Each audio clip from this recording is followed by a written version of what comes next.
Welcome to Damsels in Dialogue, a podcast dedicated to female protagonists in fiction, film, and the stage. Co-hosted by Katie Zutter and India Marie Paul. For our inaugural season, we will be focusing on 8 animated heroines from Walt Disney feature films. This episode, we travel to ancient Greece and meet a damsel caught in the middle of scheming gods, mythical creatures, and a hunky hero known to her friends, if she had any, as Meg.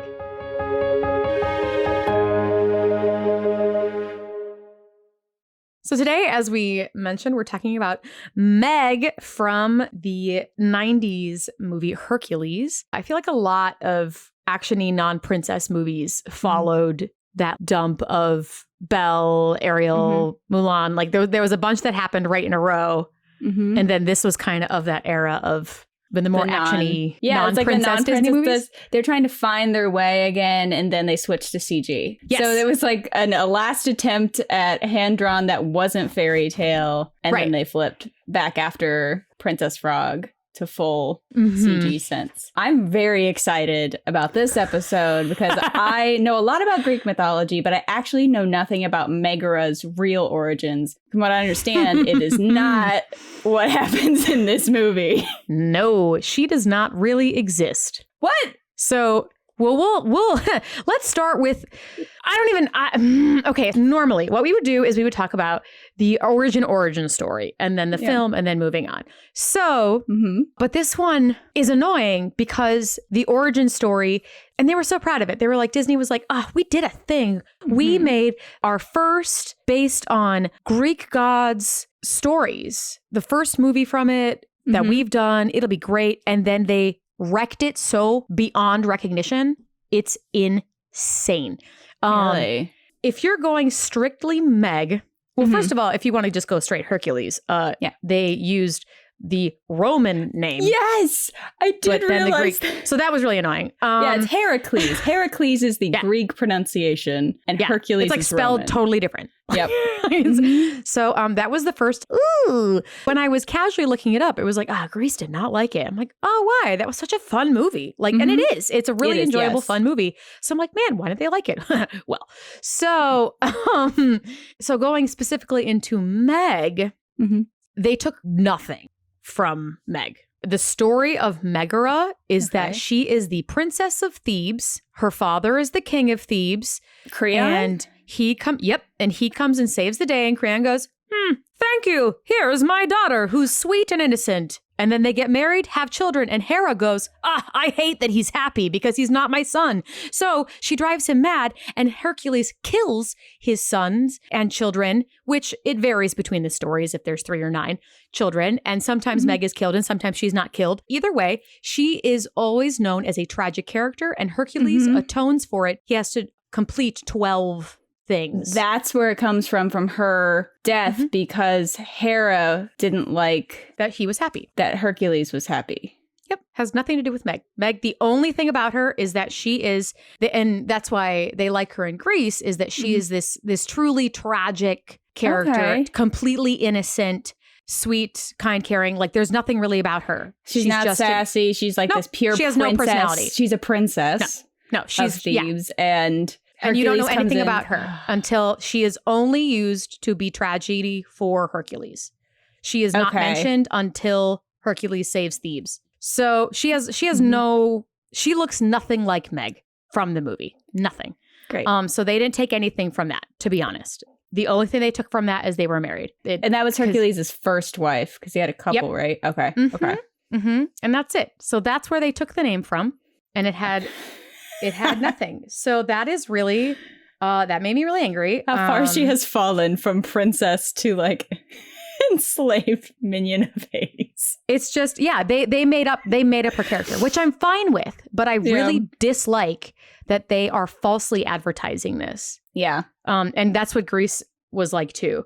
And Hera, as Hera always is angry because Zeus is a man whore. So I don't blame her for always being angry. Oh, yeah. I totally get it. But yeah, so he had to complete the 12 labors. That's the word that I was looking for. But yeah, that's it. That's all she is. Now, they didn't base her personality or anything off of this. Otherwise, she would not be this either. But they did take the meeting of Hercules' second wife. And that's how he meets Minotaur. The river god. River so god. in the original story, he sees her being courted by the river god. They're named differently in the original story and in the show, but it's still like the same concept. They're both river gods. He's trying to court her, and Hercules kills him and marries her. In some stories, he rapes her. Like there's, you know, it's a little convoluted, but she ends up killing him in the end. She is called manslayer. So she also doesn't sound like Meg because she is not. They don't have any personality traits. No. Either they're the same.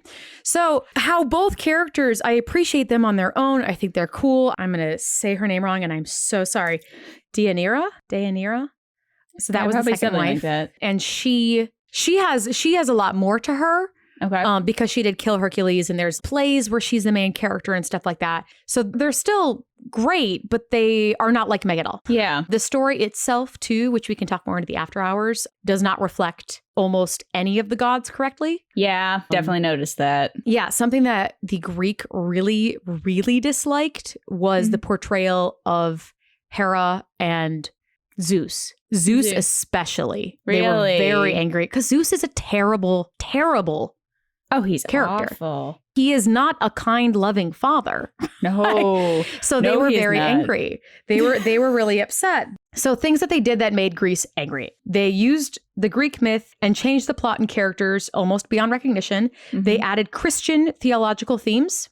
Yes. So didn't even keep within the same sect. And I guess they said that it was anti-educational, and they feared that it would brainwash the children. Oh yeah, especially if you're teaching some of the ancient mythology, and they're like, wait, that's not what happened in the movie. Right.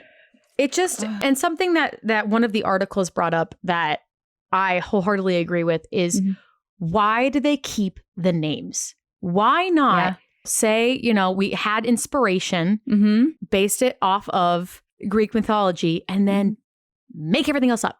Because that's what they've already did. They already made up all these characters. They made up everything. Why not just change the names? And then it becomes, oh, that's from this. And oh, that's from that. Not that is this. Yes, exactly. So I don't know why they did that. I don't know why they didn't just make up their own names.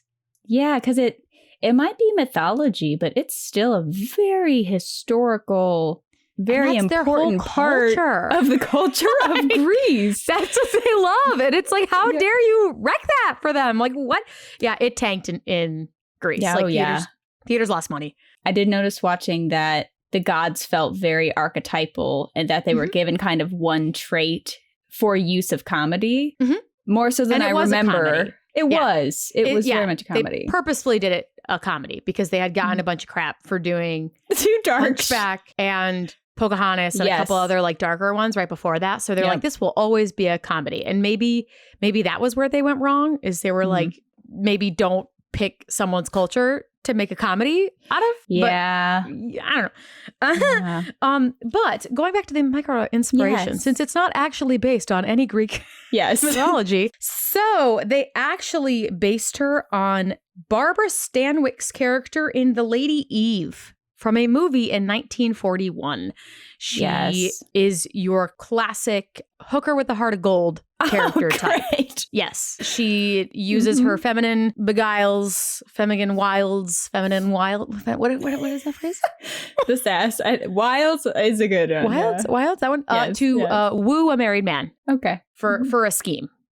The movie ends with, he's like, I must tell you, I have a wife. And she's like, or I'm married. And she's like, me too.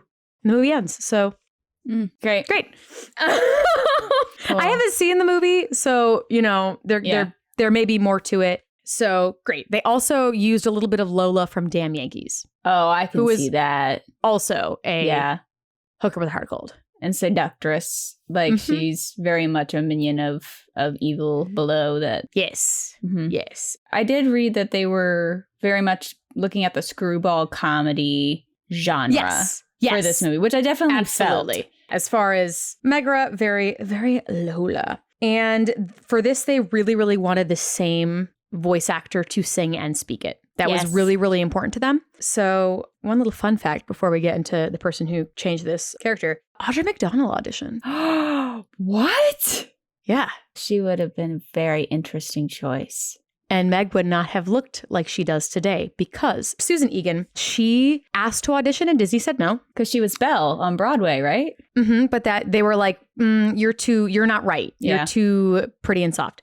So she begged and begged and begged. They finally got her in and they still didn't cast her. They made her come back multiple times, like 4 months. For 5 months. Wow. They waited to tell her. They would have her come in occasionally after she would be on Broadway as Belle. She was the first Belle on Broadway. She originated that role. Then she would run over to the studios to improvise and audition and didn't know if she had the role for over 5 months. And then they kept telling her things like, oh, you know, we have really big names on. So but we'll go into that and we'll go into that in the after hours. So something fun about Susan Egan is a lot of the lines that we all love and are so quotable. Yes. For example, is there a name that goes along with all those rippling pectorals? That line love it. Was improvised by her during one of the many hours of auditions. Good for her. That and My Friends Call Me Meg. At least they would if I had any friends. That also. So a couple of those, you know, those really quotable lines came from that, which of course the sound guys had a huge problem with because they had to figure out how to remove New York City traffic sounds from behind her. Or like re-record it, but will it sound exactly the same? They didn't re-record it. No. No. Why would Disney? Come on. I'm a little upset with how they treated her. Yeah, that's... And we'll see more of that a little bit as we go on, but I don't want to get too much into that. But yeah, so that was really cool. Susan Egan really felt that she, as much as she loves Belle and everything, and she loves portraying her, she felt that she was more like Megara and loved that sassiness to her, loved that quality. And she really made Meg a more well-rounded character and less flat, because I think the creators originally kind of made her flat, made her very hooker with a heart of gold. Whereas she definitely helped round out that character, which is so awesome. I did watch a whole episode of Movie Surfers, and I don't know if anybody remembers this. I do remember that. Barely. It was a little show. It was a Disney Channel mini that aired during like the ads and stuff during the commercial breaks, where teenagers go behind the scenes of Disney films and surf the web together. That's bringing me back. Backstage stuff. So it was very cute. It was a really cute show. Like it was really clever how they put it all together. So I watched that, and a quote that I really, really liked that Susan Egan said while she was interviewed for that is, they send up a woman to do a man's job. And she says it very proudly about Meg. So I really, really liked that. Unfortunately, that is really all they spoke about with Meg. That sounds about right. 20-something minute episode. That's just what made me kind of upset, is that this, it didn't make me dislike Meg at all. It just made me frustrated that they did Grease so wrong. And like they have such a rich, dramatic mythology to them. And even, I mean, there was very much a feeling of more of an Oedipus journey with Hercules finding his real, you know, being adopted. It didn't scream Jesus to you? Because it screamed Jesus to me. It was just the Jesus story. I didn't know Jesus was in Greek mythology. Yeah, I could see that. Like word for word. He comes down from heaven and is on earth and is raised by two mortals. And then he goes around trying to prove himself. And then he is killed and goes to hell. And then he is brought back up to heaven. I can see why. Well, there's also so many American jokes in this. There's the Nike shoe, like sandals. So, like there's so many. It's fun, like it's satirical. And it's very fun and entertaining. But it just. I love this movie growing up. I loved it. I loved anything with an independent female character, even though she doesn't show up until 30 minutes into the film. I realized that. I'm like, wow, I'm watching a lot of this movie waiting for Meg to show up to study her. But it's not about her. It's not. And they didn't advertise it as her. So, that's fair. They weren't baited or anything. No. And I did find myself continuing to love her relationship with Hercules for a lot of reasons. And I think just for this, and this may be one of the only podcasts that we do this for, I think we have to separate it from its intended original medium, because it's just not the same. They are not the same characters as Greek mythology. So that's the only caveat I'm going to say moving forward is I will not be. You can't compare her. Harking back. You can't. They're not that. They're totally different. So they had a princess. They had a princess character and chose to not make her a princess and make her a normal person who sells her soul to the equivalent of the devil. So as its own movie. Right. Unfortunately, that's kind of, we could probably call back to like their jobs and their roles, but as far as who they are as characters, you just can't. They're so different. Yeah. And I mean, there's jokes about New York in there. There's a lot of like, it's for an American audience. Yeah. Oh, of course. That didn't bother me at all. I thought that was hysterical. The big olive. Yeah. Right. The line of and you're wearing his merchandise. Like, that was great. Which was a thing. Like, it wasn't exactly the same, but like in ancient Greece, athletes were famous and were drawn on vases, you know, like it's... none of that.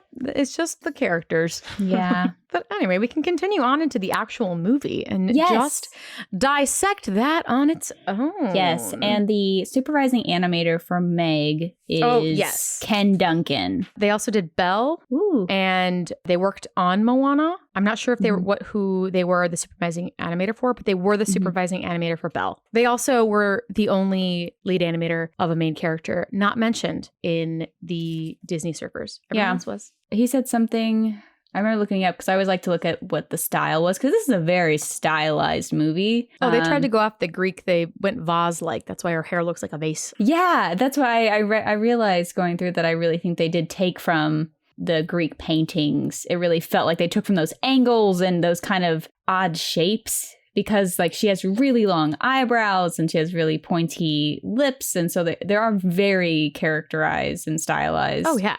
And this has such a unique opening. With you do have multiple women in this, even though they're completely omniscient. This might be the first one I remember with a completely omniscient narrator who is a character in the movie. Like Clopin bounces a little bit. So do they though, because they interact with Meg, but they're not characters in the actual story. But you meet them. They're real muses. Like you meet them and Hercules interacts with them a lot during the TV series. Yes, they do become real characters in the TV show that happened. Which is also its separate entity, but we'll get there. Yes, I have feelings. Because I don't remember watching that, but I finally watched a couple and watched the ones with Megs in it. And this is the only Disney movie in the 90s that was a feature film without a sequel. Everything else got a sequel, but this one, which I find really interesting.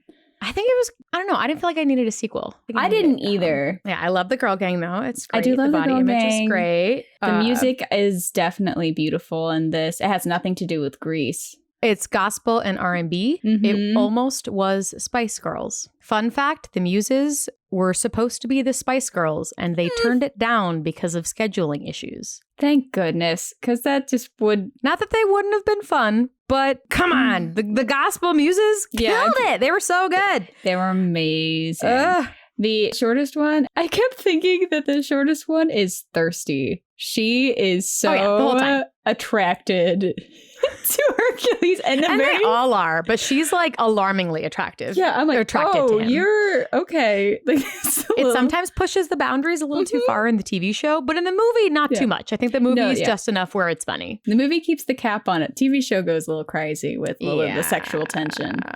But I really love...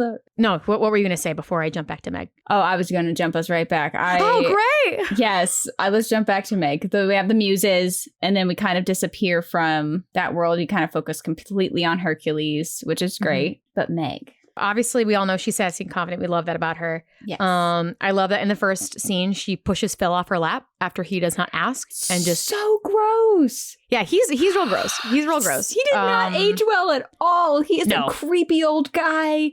And you just get this feeling like how much has she had to deal with that? And like even with the nymphs and he's so creepy. Yeah, that didn't age well. Him as like a silly, curmudgeonly satyr, that was still fun. But just how creepy he was to all the women was something already that, well, first of all, it doesn't really pass the Bechdel test. No.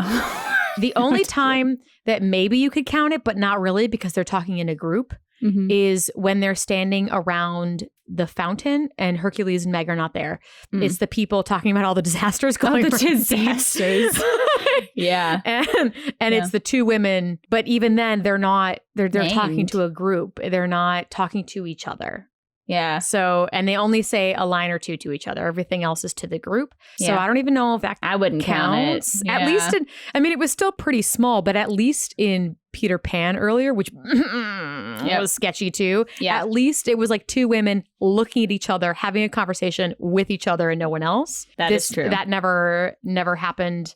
Because even when the three fates were talking, it was all about Hercules. Oh, I love the fates. They're right. They're so that eyeball creepy was and weird. disgusting, and the So scissors scarier. Scissors were so scary. So something that kind of bothered me when I realized that when I was watching it is Pegasus gets immediately unnecessarily jealous of Meg. Like turns all red. I was thinking about what they did with Tinkerbell, and I was like, why? Why did you just make everyone jealous? Why are we girl on girl hate? Even though Pegasus is not a female still. Like, why is everybody hating Meg immediately? Like I get from Phil's point of view. Yeah, it's like a that distraction. makes total sense. Yeah. Right. But I mean, it's cute. It's funny that Pegasus is like, I don't like you. But Very, it just seemed weird. That's funny you recall Tinkerbell, because that definitely makes sense. I didn't think about that, but it feels like if he's Hercules' kind of sidekick friend, that he'd be like, ooh, go talk to her or something. But it's immediately like, you're only a hero. And he's sheltered. I mean, I don't know that he's even seen a girl before this, like, other than as a teenager when he has his glow up. Like, I don't know. He's seen a girl for like years. In the movie, it's kind of he goes to the island and just stays there. Yeah. Yeah, nope. He may have seen kids growing up, but even then, everyone stayed away from him because he was so unnecessarily strong. And you have she gets the beautiful entrance of after she gets dumped from the Minotaur, and she really and they have that like first look moment. Which is great. She's what a great way to meet her. Yeah, light shining, and then they have like film noir music playing in the back, which really calls back to the screwball comedy when he like sees her. But this comes with the famous. I think why I loved her as a kid was the "I'm a damsel, I'm in distress, I can handle it." Like such a good line, and it plays against everything you would expect in a hero story. So I do appreciate, even though mythology out the window aside, in this story, I love they did flip it. Mm-hmm.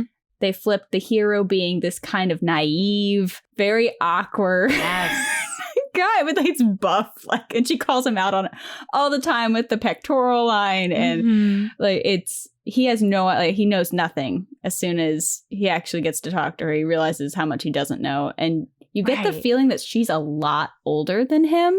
Is that true? She is. Okay. I get that feeling immediately that she's described as late 20s, 30s. I could see that. It definitely felt like because she does have a tragic backstory. It's just not from mythology. It's just not real. I was thinking about it as an adult watching it, like what she actually went through. Yeah. And that guy that left her, it's just got to be the biggest piece of trash in the world. Like, she sold her soul to save the love of her life, and then he left her for another girl. You appreciate that, and you understand that she's jaded and why she's jaded. And that was something that was in a news article, like a review about the movie, that this was the first female character with a backstory. Yeah. Like a full backstory like that. That wasn't a fairy tale or anything else. Yeah. Which is really great. Like it makes you feel for her, and you feel for that and see that cynical side and go, yeah, I get it. You get it, girl. Yeah, it feels so justified. You don't feel like, why is she so like sassy? Or why does she hate the world? Why is she so anti-man? It's like, well, because she sold her soul to Hades and he left. Right. So that's a huge, that's also why I think she felt older, and she has all these lines. You wanted to be petty and dishonest. When he asked, like, he wanted to be like everyone else. It's like, yeah, I get why. And she kind of has this arc of learning to believe in people again. Yeah. Like, she does get an arc. That. It's beautiful. It's a cynic versus the idealism optimist. It really is that. And she learns to kind of open up, and Hercules learns reality because he's got none of it. I did appreciate, this is a little bit of a side note, but I loved in his training how many times he murdered that stuffed damsel. And it was the same one. It was the same one over and over again. And then they pushed the button and made it a blow-up doll. That was weird. That was weird. But it was very funny. That poor doll, for the kids, what a gag. To have that same doll just fail, be destructed throughout the years. I'm like, man, it's been through a lot. And a lot of the stuff works with Meg because he's not ever at any point objectifying her or even trying to get with her. He legitimately is just trying to save her because he's trying to be a hero and then catches the feelings. Yes, but he does immediately, though. He sees her, and for him, it is very love at first sight, pretty girl. Puppy love. Very puppy love. Not so much. For her, it's very like, because she's more mature and she's not about that. She's more interested, which I also very much enjoyed. It was really refreshing to see for men to have a guy who is a manly man. Yes. Like Hercules. I mean, it's his. Right. Right. He's this like sweet, thoughtful, like, I picked these flowers for you. Like he's just a bean. He's just a bean. Yeah. And like him so clearly liking her so quickly and so fast and so much more right away than she does. I thought that was really refreshing. And it was nice to see him visually go through all his feelings about her. Because that, I don't know, that was really great. Yeah, you see him fall in love instantly. You see his puppy dog love, which is beautiful after that kiss on the cheek magic. Yeah. And then instantly get torn down. Like he grows up in this movie. Yeah, oh yeah. Completely. And it's so innocent too. Yeah. He is, I mean, he's very much enjoying her curves, but he's not like, I'm gonna get some. No, it's not very at all. Much. He wouldn't know what to do. I'm just gonna want to hang out with her and then maybe I'll kiss her, but I don't know. We'll probably just hang out more. Like I don't know. He's so sweet. And that's good because I think that it shows a lot for Meg because he does meet a lot of people immediately after that. And that doesn't stray him from her. Well, he gets attacked by fangirls and then Meg shows up. It really makes Meg the woman of the movie and all the girls, the fangirls of the movie. And he is just completely uncomfortable with all of the attention. It makes him very lovable. It makes him kind of exactly the foil that she needs to stand up to Hades. Yes. When we're kind of jumping around the film, but when she says, read my lips, forget it, to the god of the underworld who owns her soul. Like he legitimately owns her soul. And she says, I'm not going to help you hurt him. That's a huge, that's a huge deal if you're in the world of the gods. With that moment, I think Disney discredited a little bit because they make them kind of buds, if that makes sense. Not like friends, but like at the beginning, they very much set up that Meg has been with him a while and they have great banter. They have very similar comedic humor, things like that. And if he was a little more nasty to her and more threatening to her, I think that would have landed how I wanted it to. And it was still good. It was still a powerful line. I still very much enjoyed it. It wasn't like Nani, to harken back to her, that's like yelling at aliens she just met. Right. Like it wasn't that because she does talk and she is sassy with him without consequences. So I do agree with that. I agree that it could have been more powerful if they had any kind of real, like he's a villain, but he's like the least scary villain. He doesn't hurt anyone.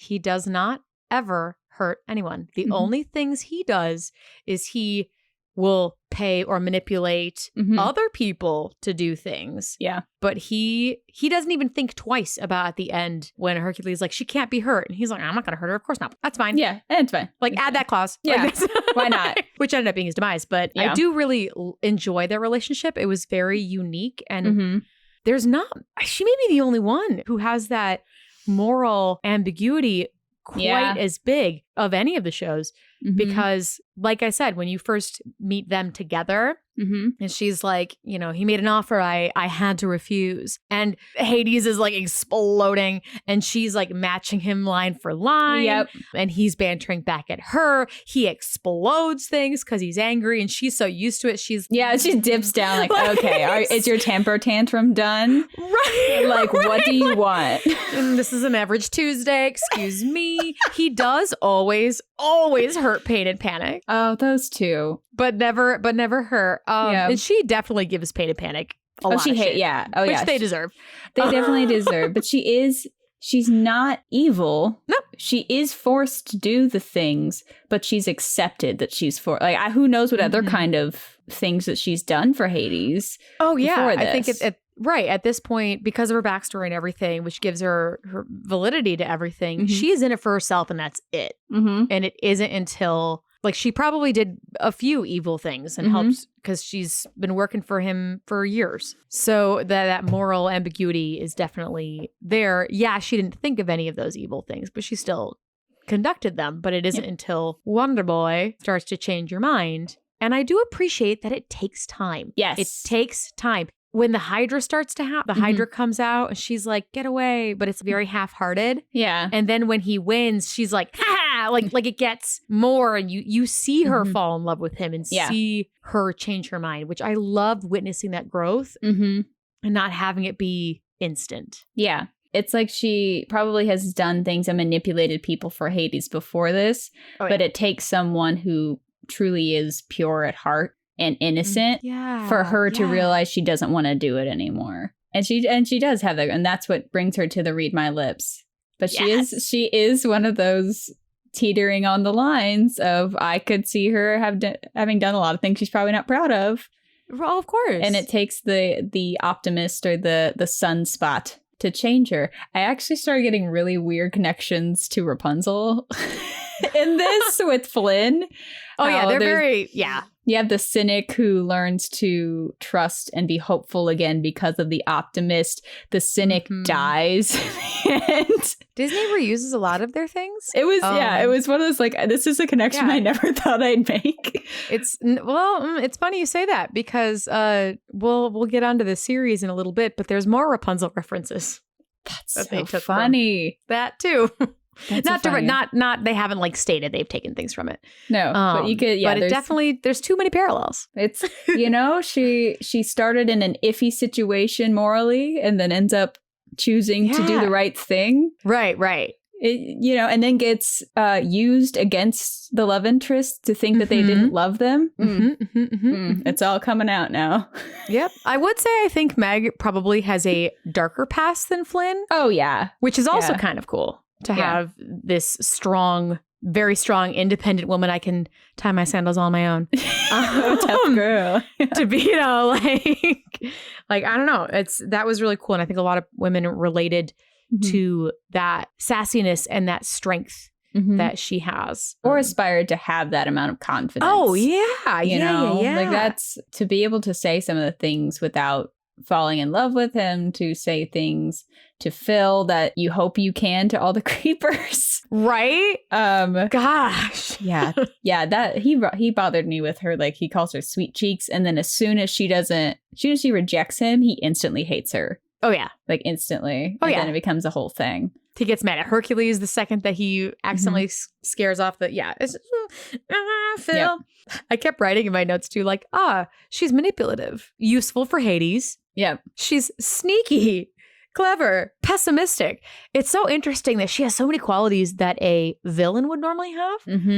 But because of how she's portrayed, you love her. Like, you just love her. She becomes an underdog. She does. And she becomes like a redemption story in the movie in a way, because she completely changes sides because of hope from someone. And something I wrote down was her hips. Like when you see her first really like swish away, I'm like, her hips would fall out of her socket. Like there is no physical way that they bell the way that none of they them do. Make sense. Hercules' feet are like 2 times as big as his face when he's a teenager. Yeah.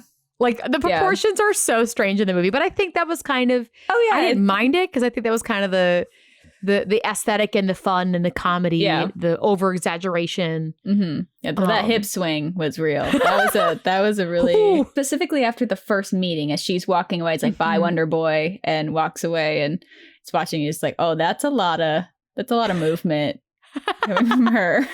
It was like they didn't even make frames of her hips going from side to side. It was like they went boop, boop, boop. Yeah, it's just like straight side to side. Like, okay, you have a lot of more hip flexibility than I do. Right.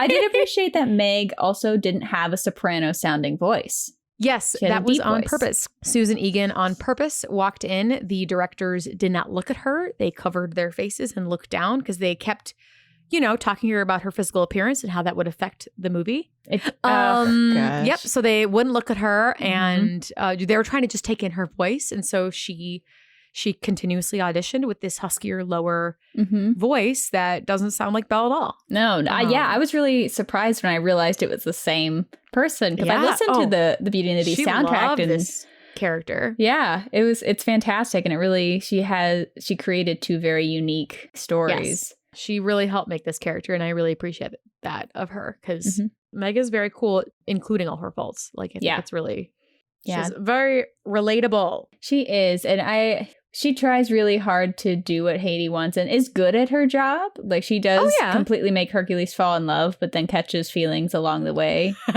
And I laughed out loud when, after Pain and Panic show up on the birds and ruin the date, because it's going so well. And she starts advancing on Hercules and like asking him about if he has any weaknesses really sexily. And he's just like backing further. He has no idea what to do. He's so overwhelmed. It's like, oh, honey. Like, just no idea what to do. And she doesn't know what to do with that. No, she's not used to that. Yeah, it's... I mean, she still definitely gets there. Yeah. She handles it much better than Flynn does. But I think she has more at stake. Yes. She has more at stake than Flynn. Because if they don't really talk about the reality of what Hades could do to her, and that's what kind of plays into him feeling like a chum to her, is if he controls her soul, like, he could just send her to the underworld at any second. Yep. Or torture her. Mm-hmm. We never really addressed that, like, the stakes she has, and her saying, I'm not going to do this. And she was very willing to, I think, take that fate rather than hurt Hercules, because she doesn't play any part after that other than being trapped and shown to him. She doesn't do any more. Right. And even then, she still goes out of her way to save him. She's been trapped. She's been outed, if you will. Yeah. And I really, really liked about her character where her and Phil have never gotten along. Yeah. Her and Pegasus have never gotten along. Yep. Nobody likes her. And she still goes out of her way to find both of them and free them. Well, free Pegasus, find Phil. Face her fear of flying, because she's afraid of heights.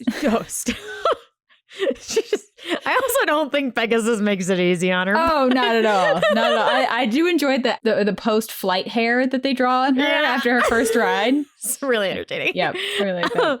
But yeah, I like this. She still shoves down her pride, if you will, and gets these people, because she knows that these are the characters who will be best suited to help save Hercules. Yeah. And she does die saving him. She does die in a very horrible way. Like, that, the internal bleeding just, like, that's insane. That's not a way you want to go. Pushes him aside again. And none of the other characters did that. So people have been saved and have done heroics to save male characters, but she legitimately puts herself under a column in a way that I don't know that we've seen before. That so much for the light version of a movie after Hunchback. Like, you have the main heroine die and go to the underworld. Right. Gosh, it was very... The comedy in there really made this less scary than it could have been. And one moment that really hit me when I was trying to really figure out the arc of Meg as the adult watching it was when she sees Hercules heartbroken, because she has had to become the person who left her. Like, she has had to become the person who completely destroyed someone, and that he sacrificed his strength to save her. And then realizes that she was manipulated, that she has to. She knows exactly what that feels like. Yeah, and then when she starts crying and collapses to the floor right away from Hercules, so both of them are like completely heartbroken, and I just want to be like, but she didn't mean it. She just loves you. So that hit me because she has to see the impact on someone else that had happened to her, and then pick herself up and do everything she can to save him and try to right it the best she can. And she did, in his defense, she did need to. She needed to go that extra step because she did start this manipulating him. Oh, yeah. You know, but I feel like Meg is more relatable, and I liked her more rewatching it as an adult. I do too. And I still loved her as a kid. Like, oh yeah, I loved her as a kid. I tried really hard to get her plate from either Burger King or McDonald's. I never got it. I got Zeus and Hercules. Could never get a Meg plate when they were doing those randomly. Yes. But I loved her, and I think as we've learned from the podcast so far, I fall in love with the characters who are independent. Yeah. And kind of had things to say and had witty banter back. And she definitely did. But as an adult, the cynicism she has towards the world, towards guys who hit on her, towards heartbreak. I really love her song. She doesn't say I can't say. She says I won't say I'm in love. And I think they started writing a different song for her. It's like, I can't believe my heart or something like that. I vaguely remember this as a fun fact that popped up on IMDb, that they started writing her song along the lines of I can't believe my heart. And her supervising animator, Ken Duncan, went, that's not her personality. That's not a lot. That doesn't match who she is. And so they wrote I won't say I'm in love. Which is so fun. It's so good. It's so good because it's such a full inner conflict. And to have the muses in it. Yeah, I love the muses being like, don't kid yourself. You're in love. It's just so... Everyone's had those feelings where like, oh, I shouldn't fall in love with him or I shouldn't like him. And then it's just so... It's too late. Too late. You have feelings. He kissed you on the cheek and it was the cutest thing in the world. He pulls down a flower from a tree. Yeah. He's just so sweet. And sometimes he has those moments where it's like he's pulled down a flower from a tree and she's like, that's really weird. But then he like gets the courage and kisses her on the cheek. And you're like, oh, look, okay, there's some moves in there. They're deep. But they're there. God, he's such an idiot. He's such a lovable idiot. Even to make some of the deals he makes with Hades, I'm like, one, he's the god of the underworld. So what? Two, the deal at the end where he's like, I'll go get her. Why did you not just say, bring her here, god of the underworld? Instead, right, which is interesting because he corrects people constantly because he's very intelligent, which I thought was interesting. They make him very intelligent because when people are... because he's so sweet. They'll make sarcastic comments to them or whatever. And he sometimes is too logical. And he goes, no, but this. And I think that's why Meg... 3 words. Yeah. No way. That's no, 2 words? That's like he has a couple of those where he's just so innocent and sweetly intelligent. But then... And it takes that kind of pure naivete for Meg to believe in people again. Right. Well, and he believes in her, too, which is I think she hasn't felt that before because it's not like, oh, you're there and you're pretty. I mean, there is that to it, but he's not. The goal isn't to get with her. The goal is to be around her. Yeah, he didn't make one advance move on her. You just get to see him not care about fame. There's a lot that she sees, and it is over time. He does the montage of the labors. That's a lot. Like there's a lot of time spent in it, and I do love the message of the overall film of a hero. In your heart. Yeah, a hero's strength is not like in his muscles, but in his heart. There's a great line I just horribly paraphrased, but it's that along the lines of that being a hero isn't about strength. Yeah, physical strength, which I think is a really great message, and. She loves him so much that at the end, she legitimately is ready to let him leave her and go be a god with his family. Starts to do an Irish goodbye and walk away to let him do and that's how much she cared about him. But something that always bothered me, even as a child, and I was reminded of this watching it, is why wasn't Meg turned into a god? I was very confused by that because she didn't go as far, and obviously as an adult I'm like, okay, she didn't go this as far as Hercules did, but she still sacrificed herself a couple of times. Yeah. And then paid the ultimate sacrifice for Hercules. Yeah. Like a few times she sacrificed various things. And then so I was like, it's like, do you have to have a drop of God in you? Like, do you have to be a demigod to then? Because Hercules saved your life and he got to be a god. Yeah. But you also saved his life. I feel like the only way that they can justify it is they have to be of, because he's not a demigod in this. He is a full-fledged god. So he has a drop, like you're led to believe he has a drop left of godlike blood, spirit. I don't know the logistics of that. Wishy-washy? Yeah, But because if you just gave god status to mortals, there'd be a lot more of them. Right. But yeah, it feels weird that but why does she get to go to Olympus? Are mortals allowed on Olympus? Why does she get to go, but then Phil does? No, Phil's there too, I think. Phil goes with Pegasus because Pegasus takes him up. Yeah.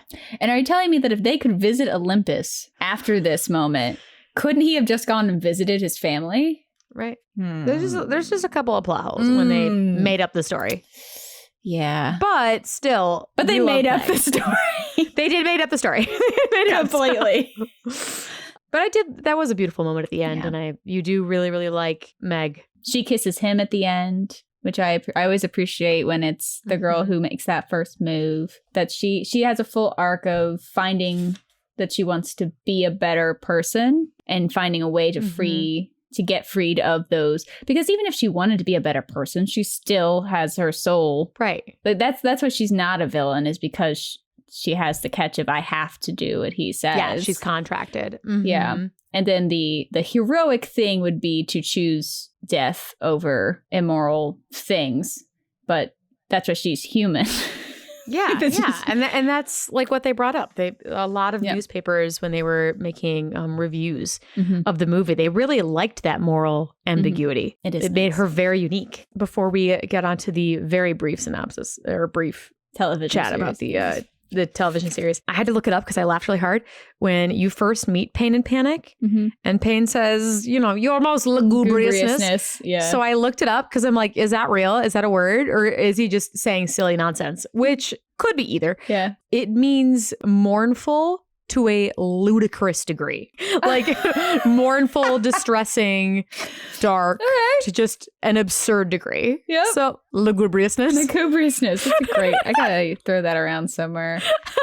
I love that. There's a lot of fun hints at stuff in the movie that they definitely were inspired by Greek mythology, and make references to him hitting his head on the Argo staff. That's how Jason died, was getting hit in the head. So there are things that it was just inspired by, as opposed to here's the story. There's nothing with Hades and any of Hercules' wife? No, that's the whole story is she is a princess, gets married, they live happily. It skips to they live happily ever after. Hera doesn't like that because Hera's not the mother. What an in-law, huh?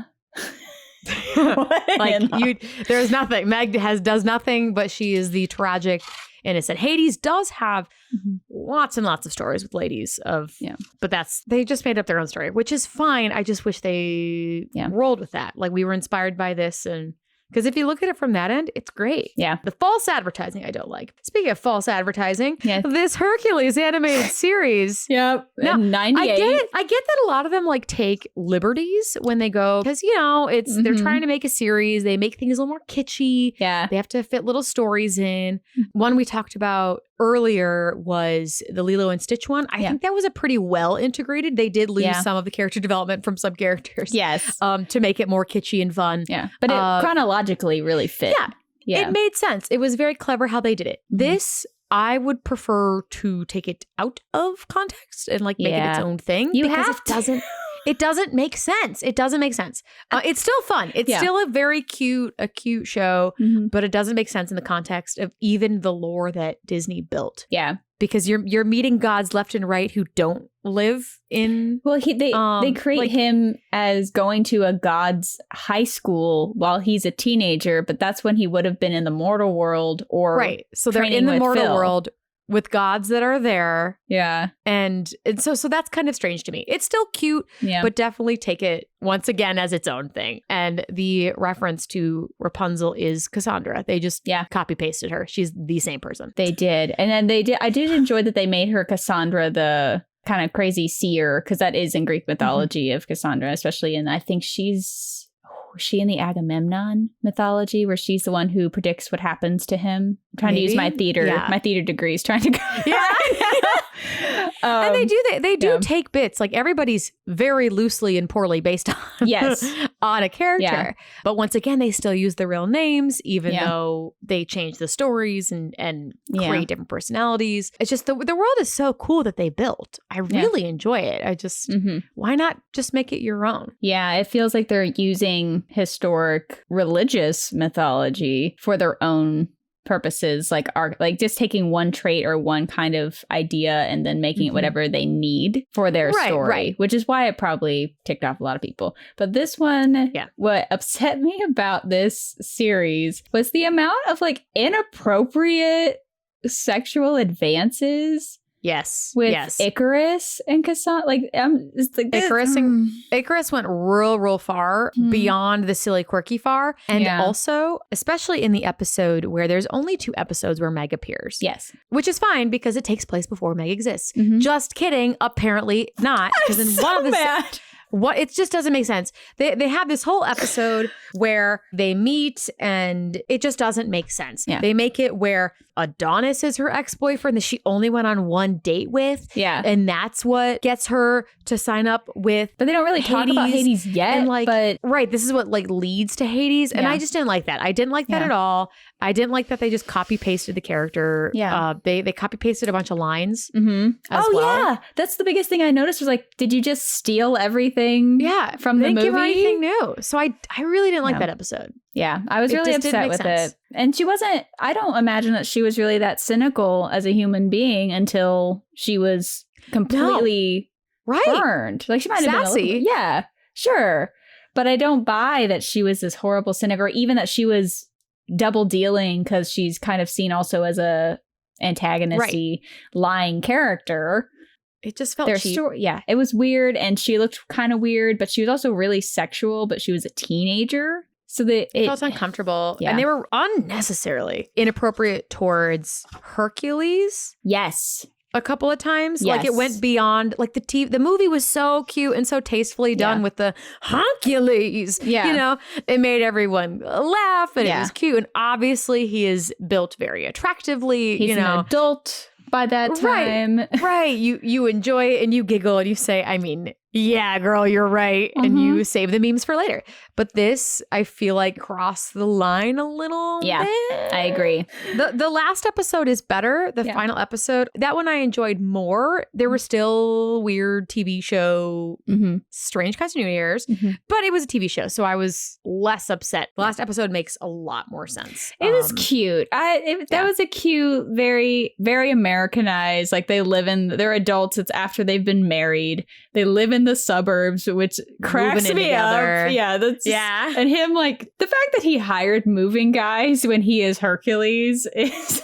Didn't even think about it. Just the sweet bean was like, oh, this is what you do. I betcha. That was cute. And then you see their relationship where he's still kind of a naive, sweet guy. And she's kind of come into be just as sassy, but not nearly as... I don't know. She has a sweetness.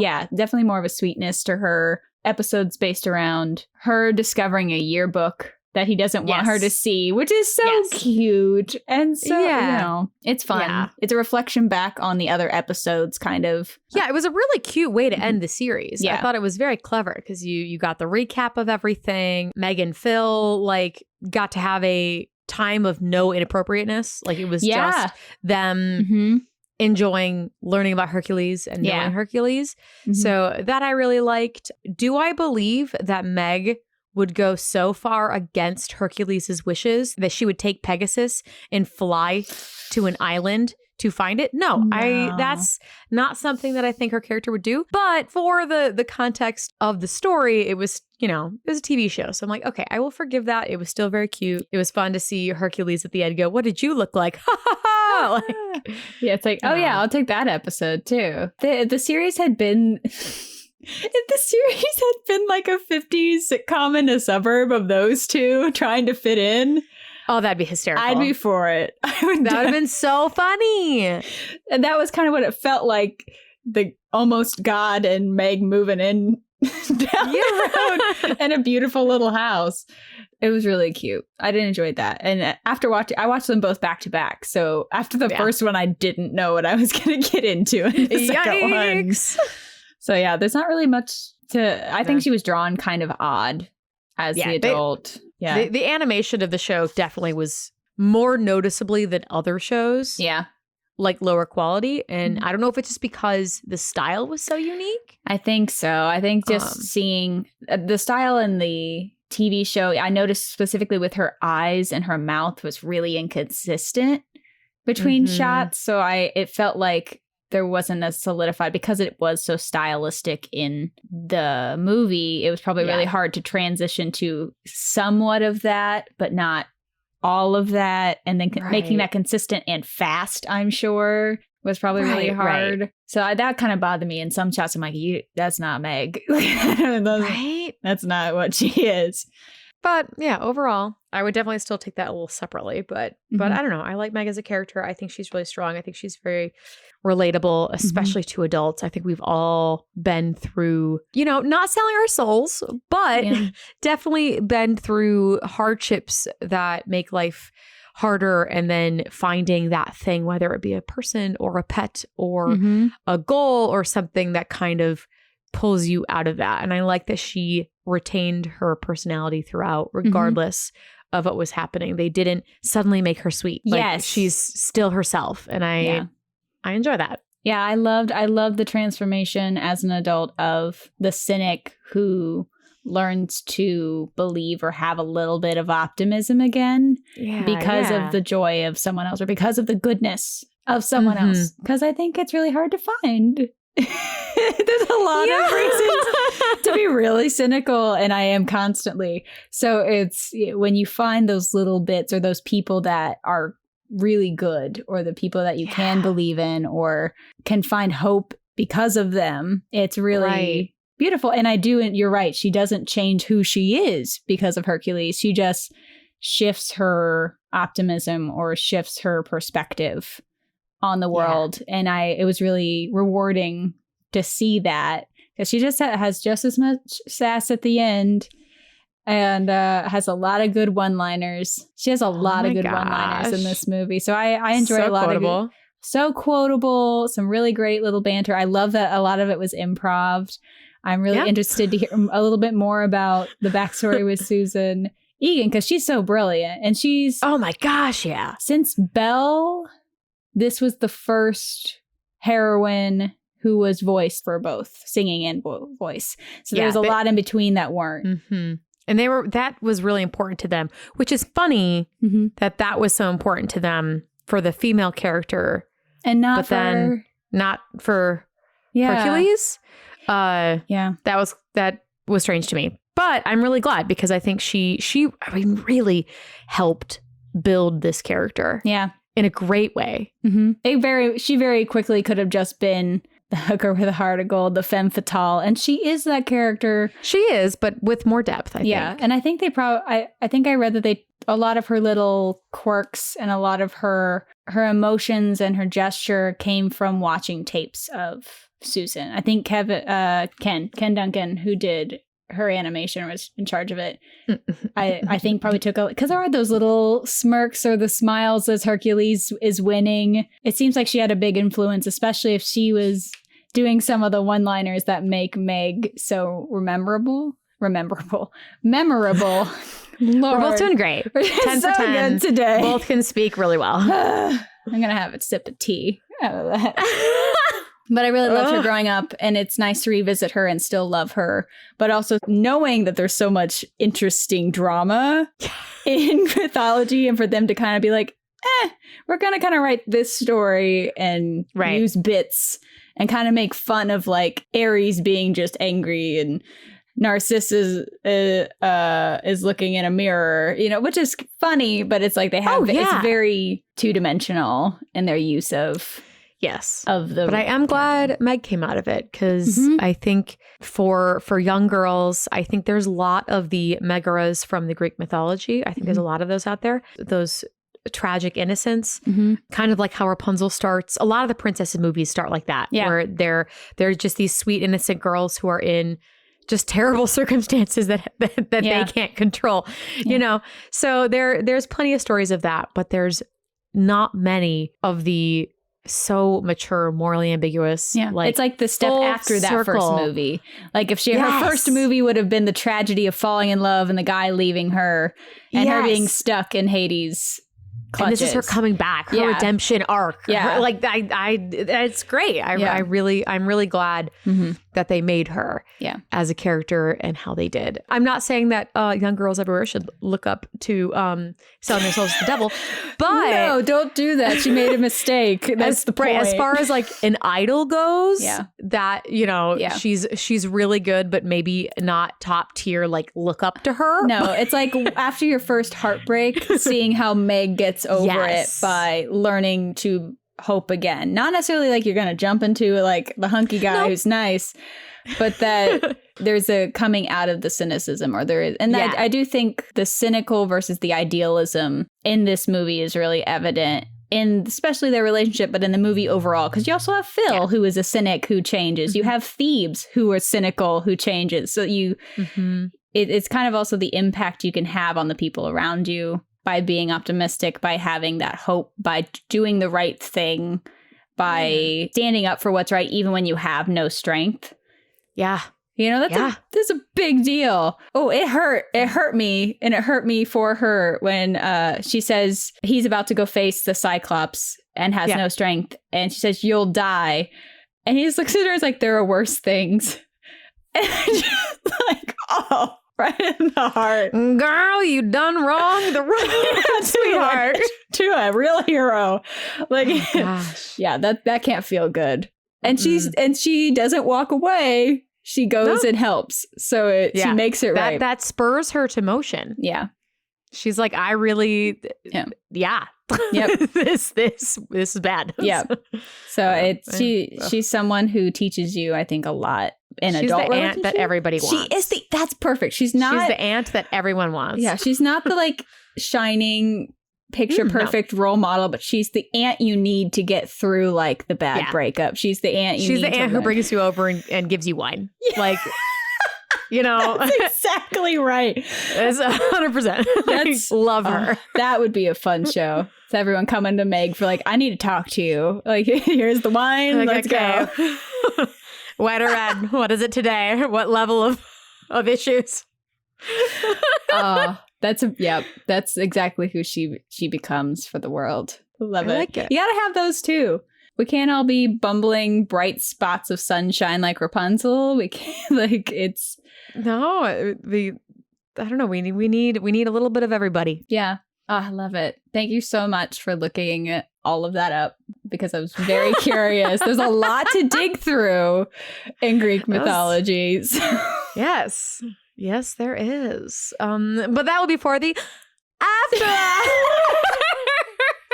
If you haven't realized, we're really excited about our After Hours episodes, because all the fun facts we don't share in this, we get to talk about because they're not necessarily about Meg or about the heroine we're discussing. Exactly. You learn so much. Oh, it's awesome. But thank you so much for listening today. I loved learning about Meg because I loved her growing up. And I hope rewatching this. I'm glad we decided to go with her. I've been singing her song all week. It'll get stuck in your head. And I love it. But we hope that you enjoyed. And we hope you join us for After Hours. But if not, we hope that you enjoy our next episodes as well. Yes. Thank you so much. Bye. Bye. Thank you so much for joining us for this episode of Damsels in Dialogue. Tune in next week as we dive into another mythological adventure and meet the Princess of Atlantis, Kita. If you enjoyed listening today, we'd love to have you subscribe to this podcast and share with friends. If you really enjoyed our discussion, you can find more behind-the-scenes content, a peek at our research notes, and even entire bonus episodes on Patreon. Each month, we release a full after-hours episode where we discuss the movies we cover unfiltered and unrestrained, along with behind-the-scenes extras and notes. You can reach us on social media. Links to all our platforms can be found in our About section. Until next time, this has been Damsels in Dialogue. Have a nice day. This podcast is sponsored by Royal Princess Parties, LLC, and is produced by Hello Out There Audio, part of Hello Out There Productions.